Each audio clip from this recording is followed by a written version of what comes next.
अल्हम्दुलिल्लाह रब्बिल आलमीन। मैं इस वक्त हूँ मदीना शरीफ में ओहद के मकाम पर। कितना खूबसूरत मंजर है, एक तरफ चांद है और दूसरी तरफ ओहद शरीफ का पहाड़ है। वो शायर ने क्या खूबसूरत अंदाज में कहा था, कतरे को समुंदर करते हैं, जर्रे को सितारा करते हैं, कौनैन को खम आ जाता है जब अपनी जुल्फ से वारा करते हैं। मेरा विजदान कहता है कि ये चांद आज भी कहता होगा, या रसूलल्लाह अपना जो है इशारा मुबारक करिए और मैं टूट कर आपके कदमों में आज। ये वो पहाड़ है जिसके बारे में रिसाले तमाम ने फरमाया कि मैं इससे मोहब्बत करता हूँ क्योंकि ये मुझसे मोहब्बत करता है। वाहिद पहाड़ है जन्नत में जाएगा। देखें दुनिया में K2 भी है, माउंट एवरेस्ट भी है।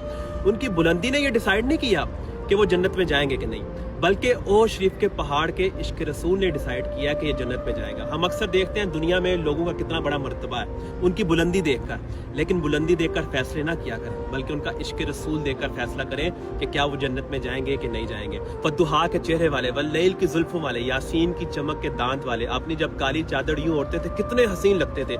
इसी वजह से सहाबा ने जो है रसूलुल्लाह सल्लल्लाहु अलैहि वसल्लम के ऊपर अपनी जानें कुर्बान कर दी। हमें इस पहाड़ से यही सबक मिलता है और इस चांद से सबक मिलता है कि रसूलुल्लाह से मोहब्बत करनी है, अन्य मोहब्बत करो।